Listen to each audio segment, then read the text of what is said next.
अध्याय 133 अध्याय 2253 लंबे समय से प्रतीक्षित वापसी भाग 2। योजक चिन्ह पालना एक ऐसा नाम जो रसातल के विशाल जनसमूह की आम बोलचाल में नहीं था, क्योंकि यह एक भयावह रूप से पवित्र और अनोखा अभयारण्य था। इसका अस्तित्व एक गहरा रहस्य था जो केवल सबसे प्राचीन और शक्तिशाली प्राणियों के लिए ही सुरक्षित था, रसातल की पवित्र भूमि पर राज करने वाले कुछ अनमोल देवता। यह एक ऐसा परम आदिम गठजोड़ था जहां लाखों साल पहले रसातल के सम्राट द्वारा रसातल की शानदार स्थापना के बाद से समय के भी हमेशा के लिए स्थिर होने की अफवाह थी। फिर भी आज इस शाश्वत स्थिर क्षेत्र में एक गहरा व्यवधान उत्पन्न हो गया था। ठहराव के नियम अचानक और पूरी तरह से ध्वस्त हो गए थे। समय फिर से बहने लगा था। एक सूक्ष्म जीवनदायी हवा अनगिनत युगों में प्रकृति की पहली सांस ने विशाल प्राचीन गहन वृक्षों और जीवंत पत्थर जैसे फूलों को धीरे से झंकृत कर दिया। वह सब कुछ जो अनगिनत युगों से मृत्यु सी शांति में बंद था, अब पुनर्जीवित जीवन की ऊर्जा से हिल उठा। पालने के बिल्कुल केंद्र में, जहां का वातावरण एक स्पर्शनीय गहन दबाव से भरा हुआ था, झिलमिलाते फूलों के एक असीम मैदान के बीच एक भव्य अलंकृत बिस्तर बिछा हुआ था। ये बिस्तर न केवल सजाया गया था, बल्कि पूरी तरह से विभिन्न स्तरों के एबिसल क्रिस्टलों से भरा हुआ था। अमूल्य गहन क्रिस्टल जो शुद्धतम सबसे सघन एबिसल गहन ऊर्जा से स्पंदित थे। शक्ति के इस अपार भंडार के बीच एक स्त्री की आकृति विराजमान थी, एक अलौकिक निद्रा सुंदरी जिसका निर्दोष रूप एक अथाह भंवर की तरह था। वह खंडित क्रिस्टलों से प्रवाहित हो रही प्रचंड अथाह गहन ऊर्जा को निरंतर खींचती और परिष्कृत करती रही। संपूर्ण अभयारण्य एक लुभावनी पवित्र श्वेत पवित्र रोशनी से घिरा हुआ था। इस रोशनी में एक शक्तिशाली संप्रभु उपचार क्षमता थी, जो उसके शरीर के भीतर हर कोशिका और हर मेरिडियन को सावधानीपूर्वक ठीक कर रही थी, शुद्ध कर रही थी और गढ़ रही थी। इस विशाल पुनरुत्थान के चारों ओर रसातल के देवताओं की शक्तिशाली आकृतियां पहरा दे रही थीं। उनकी विशाल आभाएं तनावग्रस्त थीं। उनका ध्यान पूर्ण था, क्योंकि वे एक ऐसे चमत्कार के साक्षी बन रहे थे जो रसातल के मूल नियमों को चुनौती दे रहा था। उनमें से एक आकृति बेकाबू होकर कांप रही थी। उसकी निगाहें एकटक टिकी हुई थीं। उसकी छाती एक अचूक गहन उत्तेजना से धड़क रही थी जो पालने की अपार पवित्रता में भी मुश्किल से समाहित हो पा रही थी। घने तैरते हुए सफेद प्रकाश से एक आवाज गूंजी, जो शांत तो थी, लेकिन एक गहन निर्विवाद अधिकार से ओतप्रोत थी। ये जीवन की देवी लीसू का पूर्ण अधिकार था। उसकी आत्मा और जीवन तत्व उसके भौतिक शरीर में पूरी तरह से विलीन हो गए हैं। अब कोई समस्या नहीं बची है। उसे जल्द ही जाग जाना चाहिए। जैसे ही उसके शब्द समाप्त हुए, वह चकाचौंध करने वाला पवित्र श्वेत पवित्र प्रकाश, जिसने पूरे पालने के पवित्र स्थान को ढांक लिया था, अचानक गायब हो गया, जिससे उसकी खर्च की गई प्रकाश गहन ऊर्जा की भारी कमी का पता चला। उसका शरीर एक गहरी धुंधली धुंध में छिपा रहा, जिसे उसने तुरंत और गहरा कर दिया।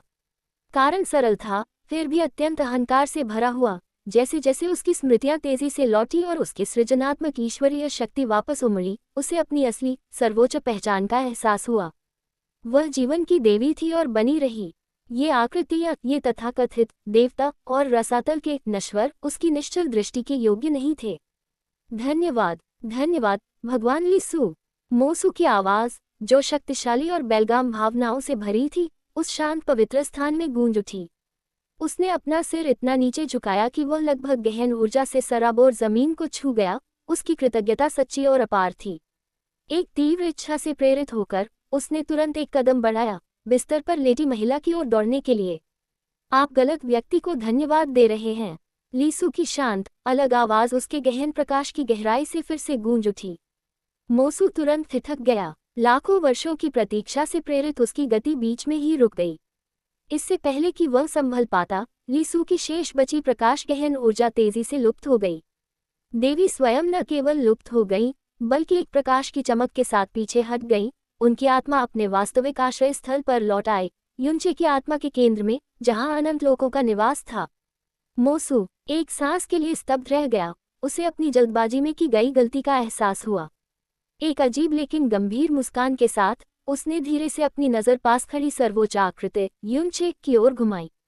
उसकी आंखों और व्यवहार में देवी को अर्पित किए गए उसके पहले से भी ज्यादा गहरे सम्मान और कृतज्ञता की भावना भर गई। मोसू ने फिर से अपना सिर झुकाया, इस बार पूरी श्रद्धा के साथ। धन्यवाद यून, सम्राट यून। युनचे ने मोसू को बस एक हल्का संतुलित सिर हिलाकर एक सम्राट के प्रति कृतज्ञता व्यक्त की। उनके आसपास शेष आकृतियों ने अपने चेहरों पर हल्की ज्ञानपूर्ण मुस्कान बिखेरी। इस नए युग में सत्ता का असली पदानुक्रम निर्विवाद रूप से स्पष्ट था। गहरी श्रद्धा और विस्मयकारी प्रत्याशा के साथ मोसू आगे बढ़ा। वह सिर्फ चला ही नहीं, बल्कि गहरी ऊर्जा की एक हताश, लगभग ध्वनिहीन धुंध के साथ छोटी सी दूरी तय करते हुए चकाचौंध भरे एबिसल क्रिस्टलों के बीच सो रही महिला की ओर तेजी से बढ़ा। उसकी निगाहें स्थिर थीं, उसका विशाल शरीर अब उत्तेजना से नहीं, बल्कि एक भारी, कच्ची भावना से कांप रहा था। जियाउडी, यादों का एक विशाल सैलाब, साझा हंसी, बेताब गम और अनंत लालसा उसके मन में कौंध गया। वह अपने ऊंचे ओहदे की परवाह किए बिना उस खूबसूरत बिस्तर के पास घुटनों के बल बैठ गया। क्या तुम जानती हो, ऐसी बहुत सी बातें हैं जिनके बारे में मैं तुमसे बात करना चाहता हूँ। वह बुदबुदाया, उसकी आवाज़ दबी हुई इच्छा के तनाव से भर गई। मैं बहुत सी बातें साझा करना चाहता हूँ। आपकी मुस्कुराहटें, मैं सचमुच उन्हें फिर से देखना चाहता हूँ।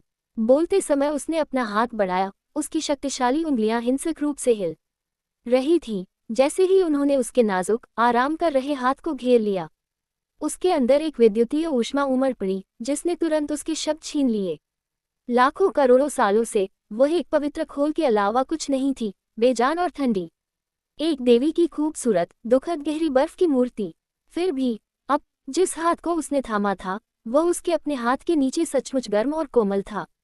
इस एक अकाट्य वास्तविकता ने मोसू के धैर्य को तोड़ दिया, उसे भावनाओं के ऐसे भंवर में डाल दिया जिसका वह वर्णन नहीं कर सकता था। मैं तुम्हें बहुत याद करता हूँ। उद्धरण चिन्ह ... मुझे तुमसे प्यार है। अनंतकाल के मौन के बाद उसकी आत्मा से निकले ये शब्द बमुश्किल फुसफुसाहट बनकर रह गए थे। अचानक एक गहरा झटका, मानो आकाशीय बिजली की एक चकाचौंध कर देने वाली कौंध ने उसके पूरे अस्तित्व को झकझोर दिया। लाखों सालों से सो रही उस स्त्री ने अचानक अपनी आंखें खोली। वे गहरी, स्पष्ट और पूरी तरह से उस पर केंद्रित थीं। मोसू के गहरे सदमे के बीच धीरे धीरे, लगभग सुस्ती से वह उठकर बैठ गई। एक मंद, जानी पहचानी, दूर चंचल मुस्कान, चांदनी में खिले किसी मनमोहक रात के फूल जैसी मुस्कान उसके होठों पर छा गई। उसने उसके फुसफुसाए हुए कबूलनामे को बखूबी पकड़ लिया था। तुमने पहले क्या कहा था? उसने पूछा। उसकी आवाज़ एक धीमी, चिढ़ाने वाली धुन थी जो पालने की गहन खामोशी में गूंज रही थी। मैं बहुत देर से सपना देख रहा हूँ। मेरे कान खराब हो गए होंगे। क्या आप इसे दोबारा कहना चाहेंगे? पान शियाओदी ने बेहद स्तब्ध मोसू को मजाकिया अंदाज में छेड़ा। जीवन की देवी लीसू द्वारा उसके भौतिक रूप का अंतिम सूक्ष्म निरीक्षण पूरा करने से पहले ही पान शियाओदी की सर्वोच्च आत्मा और जीवन सार बहुत पहले ही पूर्ण चेतना प्राप्त कर चुके थे।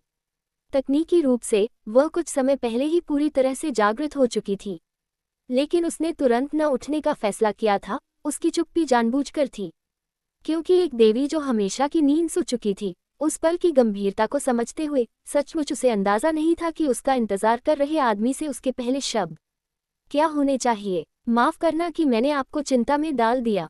यह आपके लिए कठिन रहा होगा। उद्धरण चिन्ह। उसे भी सचमुच शब्दों की कमी महसूस हो रही थी। उस पल की विशालता लाखों साल एक ही नज़र में समा गए एक पुनर्जीवित अस्तित्व के लिए भी स्तब्ध कर देने वाली थी। इसलिए अंत में उसने थोड़ी देर और नींद के आराम में रहने का फैसला किया, मोसू के आने का इंतजार करते हुए।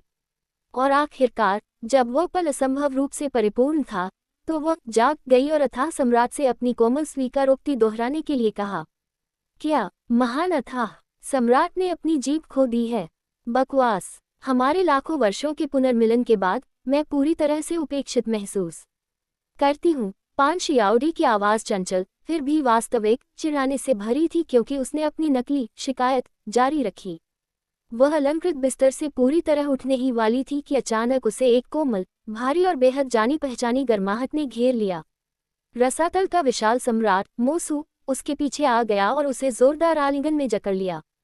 उसकी दबी हुई भावनाओं का बांध पूरी तरह टूट गया।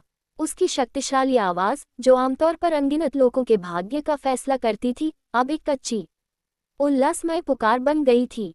माई जियाओडी, मुझे तुमसे प्यार है। मोसू ने खुशी के उन्माद में डूबे हुए आदमी की तरह ये घोषणा दोहराई। पान शियाओदी मुस्कुराए, शुद्ध भक्ति का एक उज्ज्वल, आनंदमय फूल। धीरे धीरे वो उसकी बाहों में घूम गई और उसका सामना करने लगी।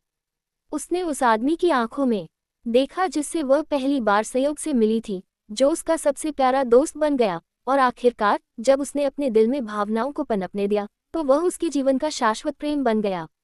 मुझे खेद है, यह आपके लिए कठिन रहा होगा, उसने फुसफुसाते हुए कहा। अब उसकी आवाज में गंभीरता थी, चंचलता गायब हो गई थी। फिर भी मोसू ने अपना सिर हिलाया, उसकी नजरें उसकी नजरों से ऐसी गहराई से मिली जो समय और स्थान से परे थी। जब तक मैं तुम्हारी मुस्कान फिर से देख सकूं, शियाओदी, सब कुछ इसके लायक है। इंतजार का हर पल इसके लायक था। फिर मानो अपने कर्तव्यों और पद को याद करते हुए पान शियाओदी ने धीरे से उसके आलिंगन से खुद को अलग कर लिया।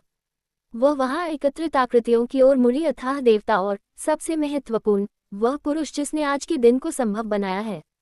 योजक चिन्ह युनचे, नहीं सम्राट युन। उसने उनके प्रयासों और उपस्थिति का सम्मान करते हुए एक सम्मानजनक सुंदर प्रणाम किया। धन्यवाद सम्राट युन, और आप सभी को धन्यवाद। उद्धरण चिन्ह, आप सभी का लंबे समय से प्रतीक्षित पुनर्मिलन हो सकता है। सम्राट को अन्य मामलों पर ध्यान देना है।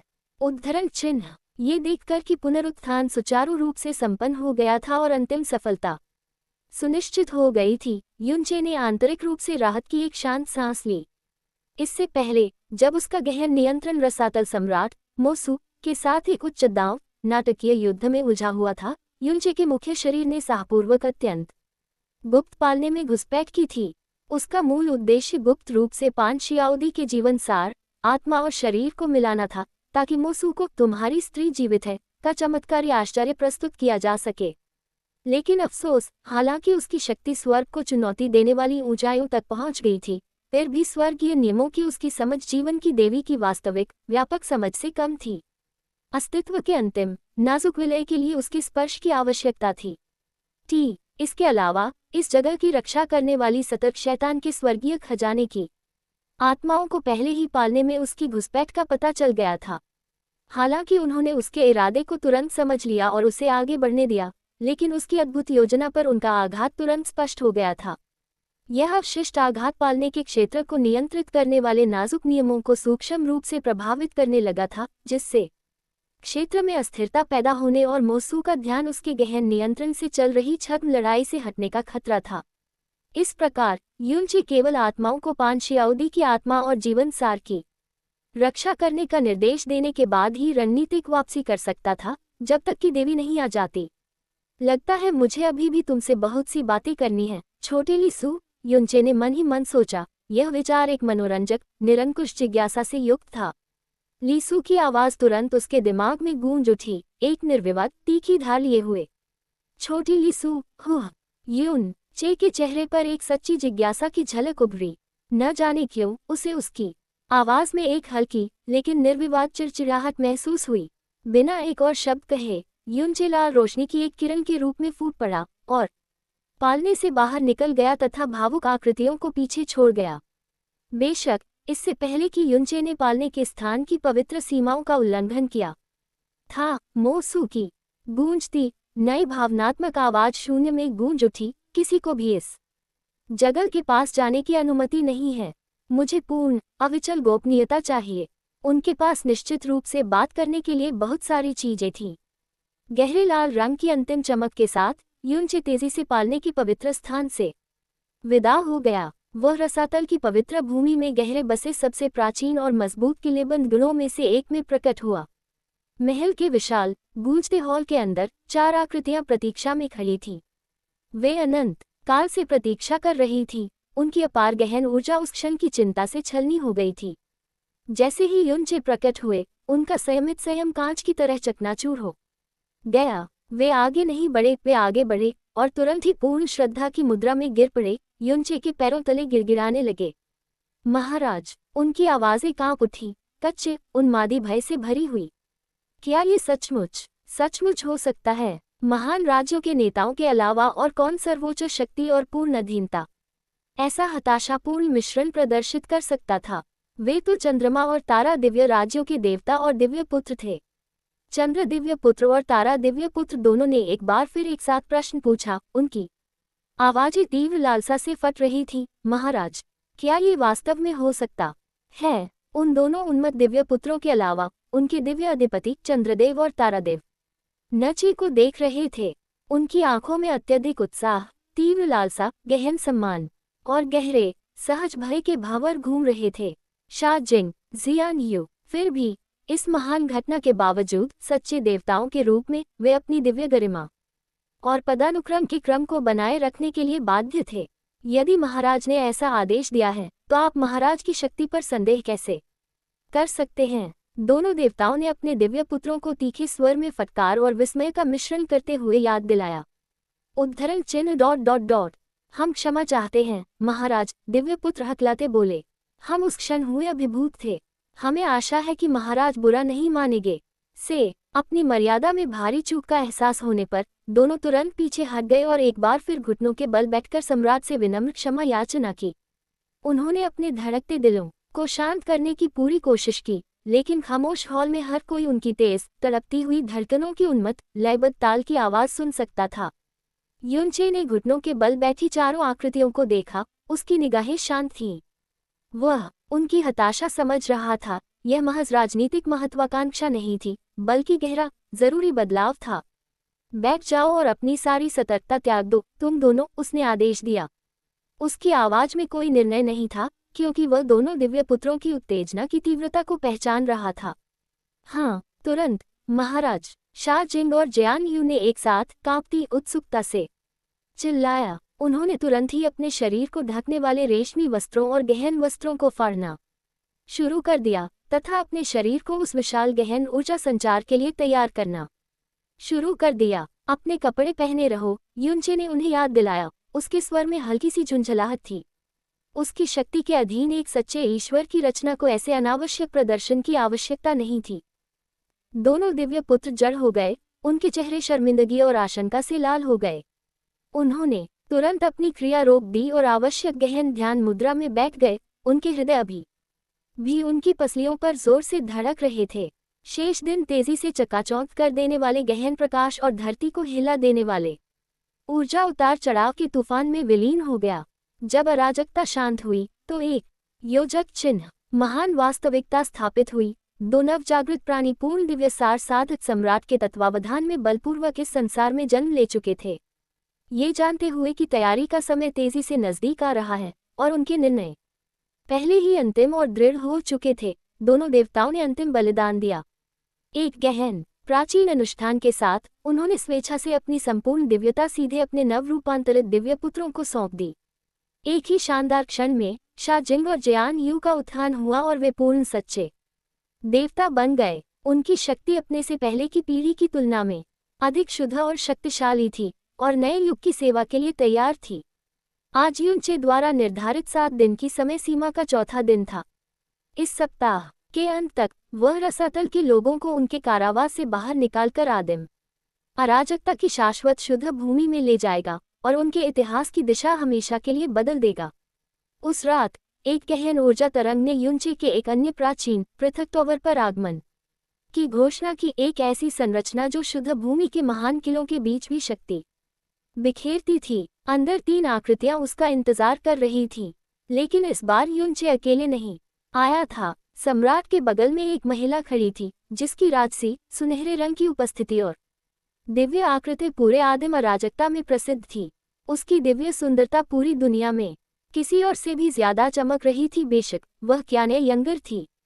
उसकी आभा तीक्ष्ण, प्रभावशाली और अत्यधिक स्वर्णिम थी, जिसने पूरे कमरे को एक चमकदार प्रभावशाली आभा से भर दिया था। लेकिन उसकी मनमोहक शोभा क्षण भर के लिए फीकी पड़ गई और कमरे में मौजूद दूसरी महिला ही उससे आगे निकल गई। इस महिला का सौंदर्य शांत, अछूता और अलौकिक था, मानो चांद का साक्षात रूप हो। उसका रूप तुरंत पहचाना जा सकता था। जिया किंग्यू के बगल में 2 और वृद्ध शक्तिशाली आकृतियां दिखाई दे रही थीं। उनकी आभा संयमित थी, लेकिन उनकी शक्ति निर्विवाद थी। जैसे ही युनचे और क्याने यंगिर प्रकट हुए, दोनों वृद्ध आकृतियां तुरंत अपनी सीटों से उठ खड़ी हुईं। उन्होंने एक क्षण के लिए भी संकोच नहीं किया और तुरंत युनचे की ओर गहरा सम्मानपूर्ण प्रणाम किया।